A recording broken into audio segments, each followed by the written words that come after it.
Bismillahirrahmanirrahim. Students, my name is Ahmed Nadeem and I am your teacher for statistics. Chapter number 14 में हमने regression analysis को study किया, correlation analysis को भी study किया। Correlation coefficient की डिफरेंट वैल्यूज़ को अंडरस्टैंड करते हुए हम आगे की तरफ बढ़ते रहे और हमने देखा कि किस तरह कोरिलेशन की डिफरेंट वैल्यूज़ हमें डिफरेंट इंटरप्रिटेशंस को समझने में हमारी मदद करती हैं। आज हम कोरिलेशन के हवाले से भी एक नया टॉपिक पढ़ेंगे और ये समझेंगे कि किस तरह कोरिलेशन हमें डिफरेंट एस्पेक्ट्स को समझने में हमारी हेल्प करती है। तो चलिए बोर्ड की तरफ चलते हैं और देखते हैं कि हमारा नेक्स्ट टॉपिक क्या है। नेक्स्ट है जी कोरिलेशन एंड कॉजेशन। आपने कॉजल रिलेशनशिप जो है वो फर्स्ट लेक्चर में भी अंडरस्टैंड किया था। ये उसी तरह का एक टॉपिक है और इसमें हम कोरिलेशन को उसके साथ रिलेट करते हुए जा रहे हैं। देखिए, कोरिलेशन को जब आपने अंडरस्टैंड किया था, it was the interdependence of one variable to another, या हम ये कहते थे कि कोरिलेशन के अंदर हम एक पर्टिकुलर सिचुएशन को अंडरस्टैंड करते हैं कि जिसमें हम एक वेरिएबल की क्लोजनेस को अंडरस्टैंड करते हैं कि दूसरा वेरिएबल उसके कितना ज्यादा करीब है या दूर है। इसी वजह से जब हमने ये कहा कि r इज इक्वल टू +1 तो हम ये कहते थे दे आर परफेक्टली कोरिलेटेड, ठीक है। और जब r इज इक्वल टू 0 तो हम वेरिएबल्स के बारे में ये सेंटेंस बोलते थे कि there is no correlation between the variables, ठीक है। अब जो कॉजेशन था उसमें हमने कॉजल रिलेशनशिप में ये पढ़ा था कि एक वेरिएबल जो है वो दूसरे वेरिएबल के इफेक्ट के साथ जनरेट हो रहा है, जिसमें शायद अगर आप लोगों को याद हो तो हमने स्टील की प्रोडक्शन के हवाले से इनपुट और आउटपुट की बात की थी लेबर के हवाले से, यानी लेबर की इनपुट के साथ स्टील की जो आउटपुट है वो जनरेट होती है, ठीक है। इसी तरह अब जब हम ये आगे की तरफ मूव करते हैं और हम देखते हैं कि कोरिलेशन और कॉजेशन में क्या जो है वो एक जैसी चीजें हैं या क्या चीज कॉमन है, ठीक है। तो इसको अंडरस्टैंड करने के लिए हमें एक सेंटेंस या एक जुमला याद रखना है। वो क्या है? Cause and effect relationship. यानी हम कॉज एंड इफेक्ट रिलेशनशिप को अंडरस्टैंड करते हैं आमतौर पर कोरिलेशन के अंदर, ठीक है, लेकिन यह जरूरी नहीं होता। याद रखिए कि जब भी हम कोरिलेशन फाइंड कर रहे हैं तो हाई कोरिलेशन का मतलब हरगिज ये नहीं होता कि दोनों वेरिएबल्स जो है वो इंटरडिपेंड कर रहे हैं एक दूसरे के ऊपर, यानी एक वेरिएबल की इंटरडिपेंडेंस दूसरे वेरिएबल पर अगर शो हो रही है, यानी हाई कोरिलेशन की वैल्यू का मतलब हरगिज ये नहीं है कि वो एक वेरिएबल दूसरे के बहुत ज्यादा क्लोज है।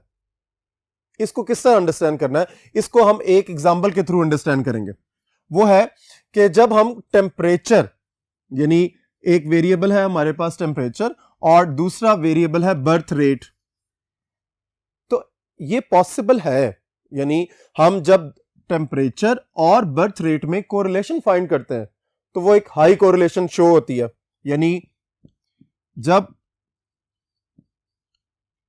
हाई कोरिलेशन आ जाए तो हम क्या कहते हैं, जरा गौर कीजिएगा।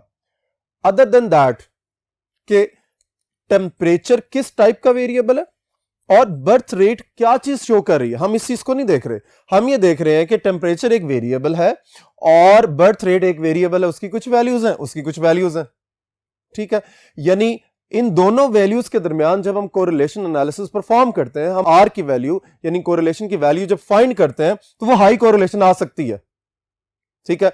अब हाई कोरिलेशन का मतलब क्या होगा कि इसका मतलब यह है कि both variable temperature and birth rate are highly correlated. मतलब क्या है कि one variable is clearly affects the other, ठीक है, या एक वेरिएबल क्लियरली जो है वो इंटरडिपेंड कर रहा है डीपली दूसरे वेरिएबल के ऊपर। तो फिर क्या होगा, फिर इसका मतलब यह हुआ कि हम ये चीज समझ सकते हैं कि बड़े क्लोज वेरिएबल्स हैं। लेकिन जब हम इसकी नेचर को अंडरस्टैंड करते हैं, आप जरा रियल लाइफ में सोचें, क्या यह पॉसिबल है कि टेम्परेचर के इंक्रीज होने से बर्थ रेट इंक्रीज कर जाए, ठीक है। तो आपका आंसर ऑब्वियसली नो होगा। उसकी रीजन यह है कि टेम्परेचर का बर्थ रेट के इंक्रीज होने से कोई ताल्लुक नहीं है।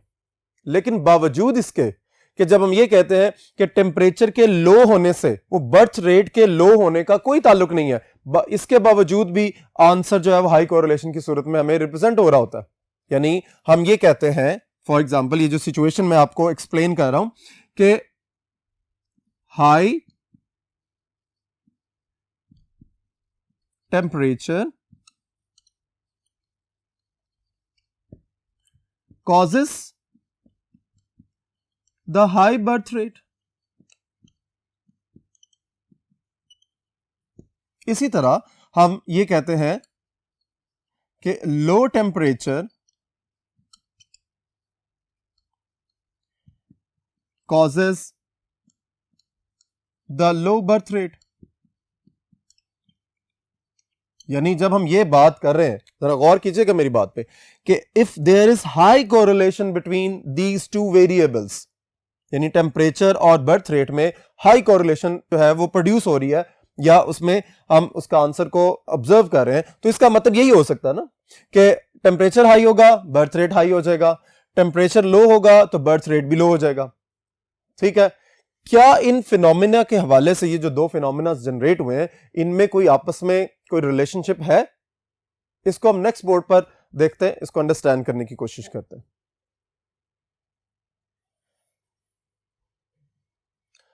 जी, no causal relationship between the phenomena, यानी अभी हमने जो बोर्ड नंबर 1 पर जो चीज डिस्कस की है कि हाई टेम्परेचर जो है वो हाई बर्थ रेट को रिप्रेजेंट कर रहा है, ठीक है, इसी तरह low temperature low birth rate को रिप्रेजेंट कर रहा है, तो इसका मतलब है कि हम ये शो करने की कोशिश कर रहे हैं कि रिलेशनशिप है, लेकिन जब इसको हम डीपली अंडरस्टैंड करते हैं, no causal relationship between the phenomena, यानी उनके दरमियान कोई कॉजल रिलेशनशिप नहीं है।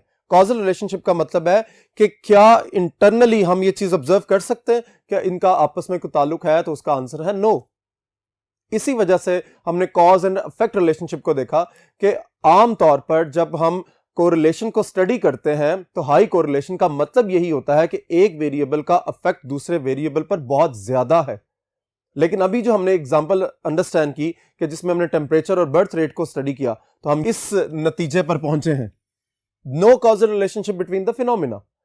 ठीक है, इसका मतलब ये हुआ कि रियल लाइफ में हमारे पास बहुत सी ऐसी सिचुएशंस क्रिएट होती हैं, हमारे पास रियल लाइफ में बहुत से ऐसे मौके आते हैं, या हम अपनी रिसर्च के अंदर ये चीज देखते हैं कि हमारे पास दो वेरिएबल्स में परफेक्ट रिलेशनशिप एग्जिस्ट कर रहा है, हाई कोरिलेशन एग्जिस्ट कर रही है, लेकिन उन वेरिएबल की नेचर के कॉन्टेक्स्ट में हम जब देखते हैं, उसको अंडरस्टैंड करते हैं, तो हमें ये पता चलता है कि उनके दरमियान तो कोई कॉजल रिलेशनशिप है ही नहीं। सो कॉजल रिलेशनशिप का मतलब ये है कि एक वेरिएबल का अफेक्ट पड़ रहा है दूसरे वेरिएबल्स के ऊपर। ठीक है, so internally there is no causal relationship, लेकिन हम उसकी कोरिलेशन फाइंड कर सकते हैं। सो समराइज करें अपने कॉन्सेप्ट को, कोरिलेशन एनालिसिस का मतलब यह है कि हम actually interdependence of one variable check कर रहे हैं दूसरे वेरिएबल के कॉन्टेक्स्ट में, लेकिन कोई भी दो वेरिएबल जो रियल लाइफ में हमारे पास एग्जिस्ट करते हैं, हम उनकी कोरिलेशन कैलकुलेट कर सकते हैं। लेकिन इंटरप्रिटेशन के अंदर हमें जब मूव करना है, जब हमने इंटरप्रिटेशन या उसकी एक्सप्लेनेशन करनी है, तो हमें बहुत ही एहतियात के साथ अपने एनालिसिस को परफॉर्म करना है, क्योंकि ऐसा हो सकता है कि जो दो वेरिएबल्स हाई कोरिलेशन को शो कर रहे हैं, उनके दरमियान कोई भी कॉजल रिलेशनशिप एग्जिस्ट करता ही ना हो। ठीक है, सो वेरिएबल चूज करने में हमें बहुत ज्यादा एहतियात का सामना करना चाहिए, ताकि हम अच्छे तरीके से अपनी इंटरप्रिटेशंस को परफॉर्म कर सकें। ठीक है, अब जब हम ये कहते हैं कि आमतौर पर जब हाई कोरिलेशंस आती हैं, अब इसको मजीद हम इसको अंडरस्टैंड कर रहे हैं कि जब दो वेरिएबल्स में हाई कोरिलेशन आती है, तो हम ये कहते हैं कि x is the cause of y। ये बात हो सकती है, एग्जिस्ट कर सकती है, या y is the cause of x, दोनों में से कोई एक सूरत एग्जिस्ट करेगी। इसके अलावा यह भी हो सकता है, यानी आपने एक चीज गौर करना है, जो अभी मैंने एग्जांपल आपको दी है कि हाई टेम्परेचर हो रहा है, बर्थ रेट भी हाई हो रहा है, तो एक्चुअली ये नहीं हो रहा कि उस टेम्परेचर की वजह से बर्थ रेट हाई हो गया। हो क्या रहा है कि कोई तीसरा वेरिएबल है z, हमें उस वेरिएबल के बारे में आइडिया नहीं है वो क्या है। ठीक है, वो मे बी ऐसा हो सकता है वो कोई और फिनोमिना हो, ठीक है, जिसको हम अंडरस्टैंड नहीं कर पा रहे उस वक्त, इसी वजह से हमने उसको क्या कहा, z कहा, कि z affects x and y, यानी एक तीसरा वेरिएबल इन्वॉल्व हो रहा है उस सिचुएशन के अंदर। ठीक है, कि जो x और y की हाई कोरिलेशन की वजह बन रहा है। ठीक है ना, सो ये समझना है आपने कि जब दो वेरिएबल्स के दरमियान कोरिलेशन एग्जिस्ट करती है और उनके दरमियान में कोई कॉजल रिलेशनशिप नहीं है, ये मैं इसी की बात कर रहा हूं, ठीक है, कि अगर कॉजल रिलेशनशिप एग्जिस्ट नहीं कर रहा, इसके बावजूद आपके पास हाई कोरिलेशन आ रही है, तो उसका मतलब यह है कि there is a third variable. वो कोई भी हो सकता है, उसके बारे में हम अभी बात नहीं कर रहे, हम सिर्फ ये कह रहे हैं कि वो कोई भी वेरिएबल है z, ठीक है, जो कि अफेक्ट कर रहा है x और y को, और उसकी वजह से क्या हो रहा है, उनके दरमियान कोरिलेशन हाई हो रही है, ठीक है जी। अच्छा जी, उसके बाद नेक्स्ट है हमारे पास correlation between x and y may be due to a chance, यानी हम ये देख रहे हैं कि हाई कोरिलेशन की एक रीजन तो ये हो सकती है जो कि बड़ा क्लियरली समझ में आ रही है कि x अफेक्ट कर रहा है y पे या y x पर अफेक्ट कर रहा है, ठीक है, और एक तीसरा वेरिएबल इन्वॉल्व है। लेकिन एक बड़ी इंपॉर्टेंट बात है ये वाली कि ड्यू टू अ चांस, हमें बाय चांस ऐसा हो गया कि वो वेरिएबल की वैल्यूज इस तरह की जनरेट हुई है कि दोनों वेरिएबल्स के दरमियान जब हमने r यानी कोरिलेशन कोएफिशिएंट कैलकुलेट किया और उसकी वैल्यू जो है वो हाई शो हो रही है, ठीक है। सो ऐसा बाय चांस भी हो सकता है, ठीक है। सो कॉज एंड इफेक्ट का मतलब यह है कि आपने इस चीज को माइंड के अंदर रखना है कि जब दोनों वेरिएबल्स आपस में इंटर रिलेट हो रहे हैं और उनके दरमियान कोरिलेशन एग्जिस्ट कर रही है, ठीक है, सो एक वेरिएबल की वजह से दूसरे वेरिएबल में चेंज आ रहा है और उसका इफेक्ट उसके ऊपर पड़ रहा है, लेकिन यह जरूरी नहीं है, यानी कॉज एंड इफेक्ट हर वक्त नहीं होगा। यह मैंने आपको सिचुएशंस क्लियर की है कि कॉज एंड इफेक्ट हर वक्त नहीं हो रहा, और उसकी रीजन हमने बता दी है, वो मे बी एक चांस हो सकता है, और या पे वो कहीं पर हमारे पास थर्ड वेरिएबल एक एग्जिस्ट कर रहा है और उसकी वजह से उन दोनों के दरमियान हाई कोरिलेशन जो है वो एग्जिस्ट कर रही है या उसमें मौजूद है। अब नेक्स्ट बोर्ड की तरफ चलते हैं और अपने इस टॉपिक को कंप्लीट करते हैं। इस टॉपिक के एंड में हम कोरिलेशन के हवाले से एक प्रैक्टिस क्वेश्चन को स्टडी करेंगे कि किस तरह हम रिग्रेशन लाइंस के, अगर हमारे पास रिग्रेशन लाइंस अवेलेबल हैं और हम उन रिग्रेशन लाइंस को यूज करते हुए किस तरह कोरिलेशन कोएफिशिएंट को फाइंड कर सकते हैं। तो स्टेटमेंट देख लीजिए कि consider the two regression lines, दो रिग्रेशन लाइंस को हमने कंसीडर किया हुआ है, y hat is equals to 20.8 minus 0.219x, और दूसरी है x hat is equals to 16.2 and minus 0.785 y, and find the product movement correlation coefficient। ठीक है, आपको स्टेटमेंट से आइडिया हो रहा होगा कि जो फर्स्ट आपके पास इक्वेशन है, this is y on x and the second one is x on y। अब यहां पर हमारे पास बज़ाहिर ऐसा लग रहा है कि कोरिलेशन के लिए हम जब सॉल्यूशन में देखते हैं और अपनी फ्लैशबैक करते हैं फार्मूलाज के हवाले से, तो हम देखते हैं कि कोरिलेशन के डिफरेंट फार्मूलाज हैं, उनमें से कोई भी फार्मूला हमारे माइंड के अंदर नहीं आ रहा कि हम इक्वेशंस के थ्रू किस तरह उसको फाइंड करेंगे। तो आपको कोरिलेशन कोएफिशिएंट की प्रॉपर्टीज को माइंड के अंदर लाना है। देखिए, मैं हमेशा से ये बात करता हुआ आ रहा हूं कि लिस्ट ऑफ फार्मूलाज में से किस तरह आपने अपना अप्रोप्रिएट फार्मूला चूज करना है, दिस इज वेरी इंपॉर्टेंट। ठीक है, और वो उस सूरत में हो सकता है कि जब आपके पास प्रीवियस लिंक बड़े अच्छे तरीके से एग्जिस्ट कर रहा है। ठीक है, सो हम क्या करेंगे, प्रॉपर्टी पढ़ेंगे और उसके माइंड के अंदर लाएंगे। वो प्रॉपर्टी क्या है?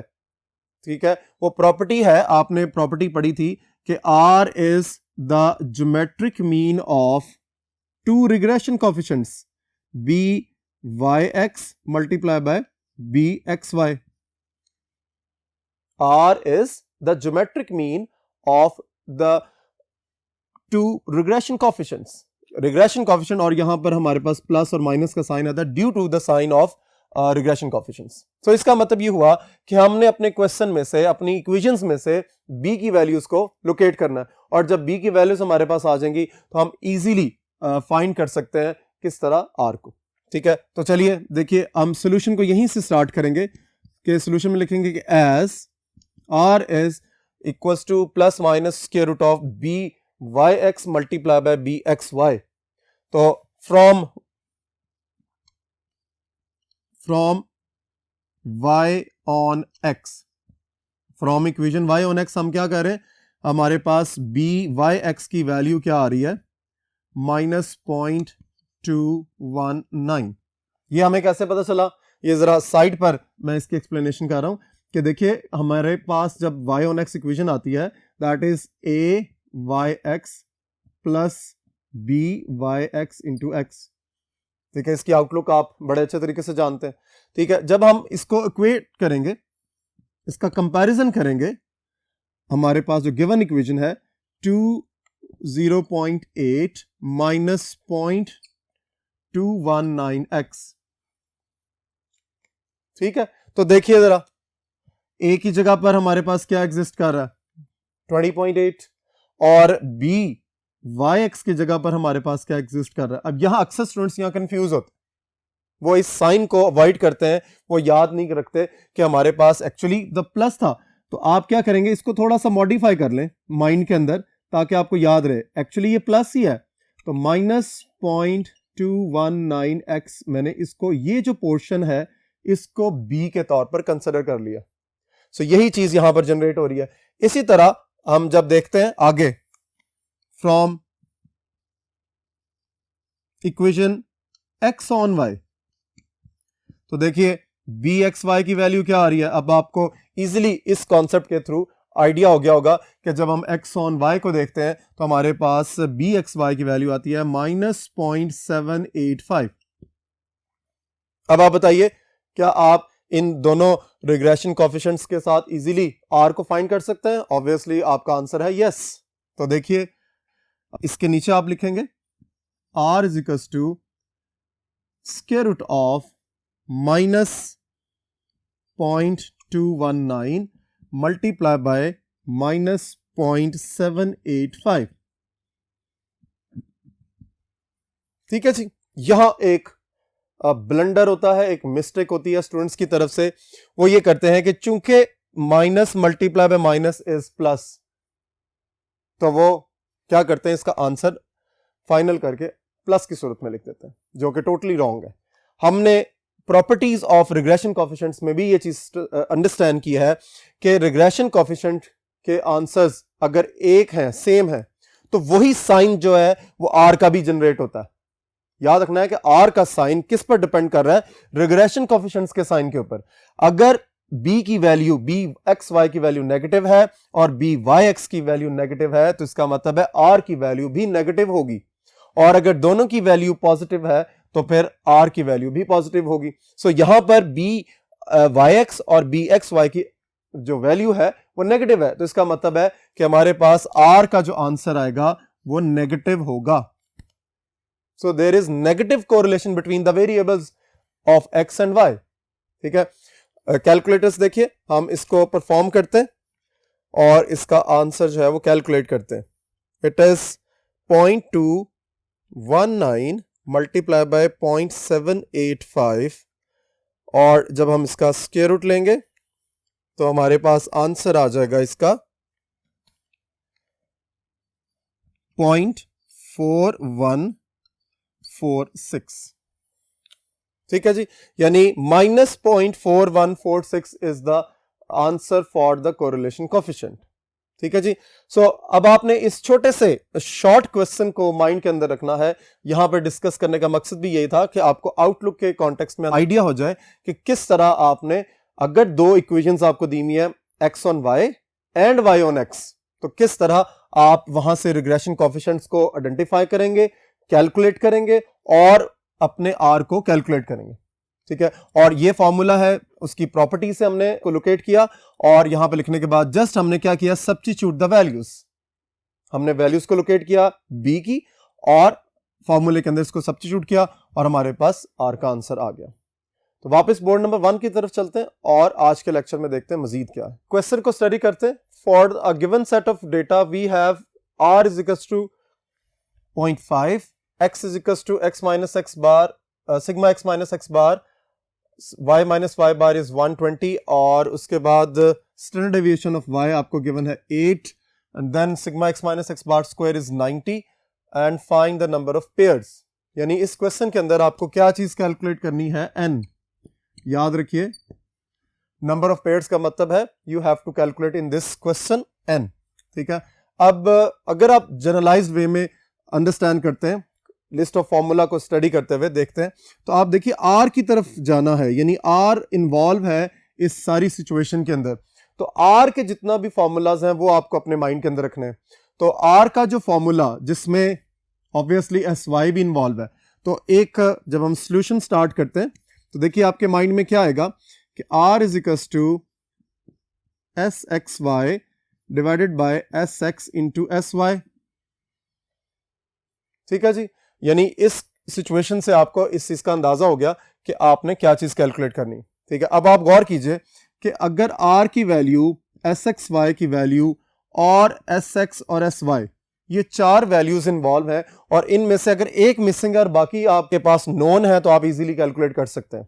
लेकिन जब आप अपनी गिवन इंफॉर्मेशन को देखते हैं तो आपको थोड़ी सी कंफ्यूजन बिल्टअप होती है कि किस तरह हम मूव करेंगे एस एक्स वाई की तरफ और किस तरह, क्योंकि एस वाई तो गिवन है दैट इज 8, सो वो कोई प्रॉब्लम नहीं है। हमें एस एक्स और एस एक्स वाई यानी कोवेरियंस ऑफ एक्स वाई और स्टैंडर्ड डेविएशन ऑफ एक्स को हमने माइंड के अंदर रखना है कि वो क्या चीज है, वो किस तरह इसको कैलकुलेट करेंगे। सो देखिए, अगर आप जनरली देखते हैं, अलग से मैं इसको साइड पर लिख रहा हूं कि जब हम ये देखते हैं कि जी S X square is equals to sigma X minus X bar square over N, तो देखिए क्या सिचुएशन यहां से जनरेट होती है। यहां से जनरेट होती है कि मेरे पास एस एक्स स्क्वायर का आंसर 90/n आ जाएगा। ठीक है, और एस वाई स्क्वायर क्या होगा मेरे पास 8 स्क्वायर यानी 64। तो आप गौर कीजिए, तो फिर हमें यह करना पड़ेगा कि किसी तरह हम जब स्क्वायर्स के अंदर जाएंगे, देखिए अगर जब मैं एस एक्स को इसके स्क्वायर रूट को इन्वॉल्व करता हूं तो मेरे पास सिचुएशन क्या आ जाएगी, यानी मैं अगर सिंपली यहां से चाहता हूं कि एस एक्स निकाल लूं यानी स्टैंडर्ड डेविएशन ऑफ एक्स, तो मुझे square root of 90 divided by n लिखना पड़ेगा, जो कि थोड़ा सा कॉम्प्लिकेटेड हो जाएगा। सो सबसे बेस्ट ये है कि आप क्या करें, स्क्वायरिंग बोथ साइड्स कर लें। स्क्वायरिंग बोथ साइड्स करने से क्या होगा उसको जरा देखिए, उसका इंपैक्ट क्या आएगा, आपको क्वेश्चन कितना आसान हो जाएगा। आप r स्क्वायर करें यानी स्क्वायरिंग बोथ साइड्स, तो क्या होगा r square is equals to S X Y square यानी कोवेरियंस का स्क्वायर कर लें। उसके बाद डिनोमिनेटर में क्या होगा एस एक्स स्क्वायर और एस वाई स्क्वायर। ठीक है, अब जरा न्यूमरेटर की तरफ तवज्जो दे देते हैं। हमने डिनोमिनेटर को यहां पे कैलकुलेट किया, एस एक्स स्क्वायर का आंसर 90/n और एस वाई स्क्वायर का आंसर 64, यानी डिनोमिनेटर हमारा क्लियर है। हम न्यूमरेटर की तरफ चलते हैं और देखते हैं कि इसको हम कैसे फाइंड करेंगे। तो नेक्स्ट बोर्ड की तरफ मूव करते हैं और अपने एस स्क्वायर एक्स वाई को कैलकुलेट करते हैं। जी, कोवेरियंस ऑफ एक्स वाई का जो फॉर्मूला है वो क्या है, sigma X minus X bar into Y minus Y bar divided by N. ठीक हो गया। अब जरा यहां पर स्क्वायरिंग करें, स्क्वायरिंग बोथ साइड्स, तो क्या होगा S X Y square is equal to, अब देखिए यहां पर हमें ये वैल्यू गिवन है, हमें क्वेश्चन के अंदर x माइनस एक्स बार और y माइनस वाई बार की वैल्यू गिवन है और वो है हमारे पास 120। इसका मतलब है 120/n। देखिए n कैलकुलेट करना, इसलिए हमारा लिंक जो है वो n को इस तरह डायरेक्टली पुट अप करना नहीं है, हम ये चाहते हैं कि n को कैलकुलेट कर लें, तो n एज इट इज चलता रहेगा हमारे साथ। तो जब हम स्क्वायरिंग करेंगे तो हमारे पास सिचुएशन आ जाएगी 120 square divided by n square, तो 120 स्क्वायर का आंसर क्या आ जाएगा 14400 डिवाइडेड बाय n स्क्वायर। तो देखिए आपके न्यूमरेटर और डिनोमिनेटर की वैल्यूज क्लियर हो गई हैं, हमने r के वाले से इसको देख लेना। सो हम ये लिख सकते हैं r square is equal to S X Y square और उसके बाद एस एक्स स्क्वायर और एस वाई स्क्वायर। तो हमने वैल्यूज सब्स्टिट्यूट कर देनी है। तो जरा देखिए r स्क्वायर की जगह क्या लिखेंगे जो हमें गिवन है, r इज 0.5, तो 0.5 का स्क्वायर लिखेंगे और यहां पर एस एक्स वाई का जो स्क्वायर है हमने ये फाइंड किया हुआ है 14400 डिवाइडेड बाय n स्क्वायर। ठीक है, और ये मेरी वैल्यू किसकी है, ये जो 14400n² है ये किसकी जगह लिखा गया है, sxy² की जगह पे। और sx² की हमने वैल्यू क्या लिखी थी, 90/n, और मल्टीप्लाई बाय हमारे पास जो sy² है उसका आंसर है जी 64। तो देखिए अगर थोड़ा सा इसको लाइन कर लें, अलाइनमेंट जो है वो बड़ी इंपॉर्टेंट रोल प्ले करती है आपके अंडरस्टैंडिंग में। तो देखिए इसका जब हम स्क्वायर करेंगे, कैलकुलेटर अपने पास रखें, साथ साथ कैलकुलेशंस करें और वेरीफाई करते रहें। 0.5 का स्क्वायर करेंगे it would be 0.25। 0.25 is equal to, देखिए जरा अब इसकी मैं मॉडिफाई करने लगा हूं इसकी आउटलुक को, 14400 डिवाइडेड बाय n²। अब जरा देखिए इसको ऐसे लिख सकते, इसकी जो आउटलुक है, ये जो डिवीजन साइन है, ये जो हमने देखा इसको हमने कन्वेंशनल फॉर्म के अंदर लिख लिया। तो क्या इसको ऐसे लिखा जा सकता है, 90 मल्टीप्लाई बाय 64/n।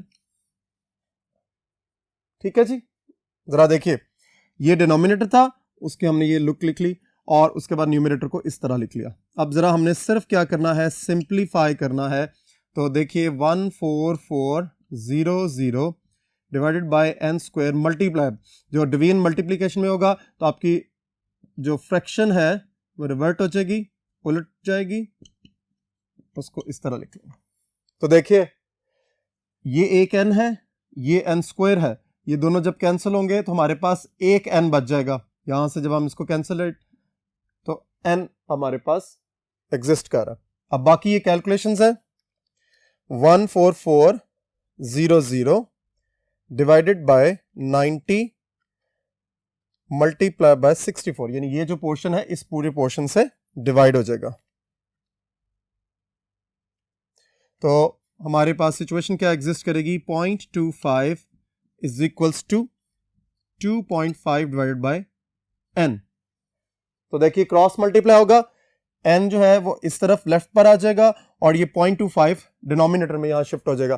तो मैं राइट पर वहां आंसर इसका लिख रहा हूं, n is equals to 2.5 divided by 0.25। तो देखिए इसका आंसर क्या आता है, एग्जैक्टली 10।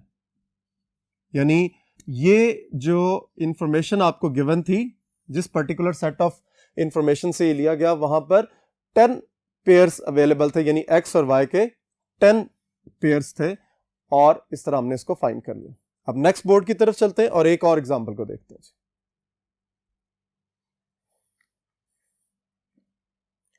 नेक्स्ट एग्जांपल है हमारे पास, find two regression coefficients if sigma x minus x bar y minus y bar is 148, sx की वैल्यू भी दी हुई है आपको 7.9333 और sy यानी स्टैंडर्ड डेविएशन ऑफ y की वैल्यू है 16.625 और n की वैल्यू भी आपको गिवन है 15। अब आप देखिए जरा अपनी सिचुएशन को अंडरस्टैंड करें, हम छोटे छोटे कॉन्सेप्ट्स को लेकर चल रहे हैं कि किस तरह फॉर्मूला लिस्ट में से आपने फॉर्मूला को चूज करना है। तो सोल्यूशन में देखिए क्या होगा, हमने रिग्रेशन कोएफिशिएंट फाइंड करना है। तो regression coefficient in the presence of standard deviation of x and standard deviation of y। सो आप क्या लिखेंगे, स्टैंडर्ड डेविएशन की सूरत में हमारे पास जो by(x) एक रिग्रेशन कोएफिशिएंट है y on x, इसका आंसर क्या है जी, sxy डिवाइडेड बाय sx²। तो गौर कीजिए हमें जो मिसिंग है हमारे पास क्या है, sxy मिसिंग है। तो sxy को यानी covariance of x and y को हम अलग से यहां पर कैलकुलेट कर लेते हैं और वो है sigma x minus x bar y minus y bar divided by n। तो देखिए हमें वैल्यू गिवन है 148 और उसको हमने 15 पर डिवाइड करने लेना, जो हमारे पास n की वैल्यू है 148 डिवाइडेड बाय 15। तो आंसर आ जाएगा आपके पास 9.8667। सो sxy आपने कैलकुलेट कर लिया। अब इसको हम क्लियर कर लेंगे, यहां पे फाइंड कर लेंगे 9.8667 डिवाइडेड बाय sx²। हमें गिवन है sx दिस इज 7.9333 का स्क्वायर। सो क्लियर हो गया जी। अब देख लीजिए, इसको फाइंड कर लेते हैं। 9.8667 डिवाइडेड बाय 7.9333 स्क्वायर। तो जो फर्स्ट रिग्रेशन कोफिशिएंट है उसका आंसर है 0.1568। इसी तरह हम bxy को भी फाइंड कर लेंगे। This is sxy divided by sy square.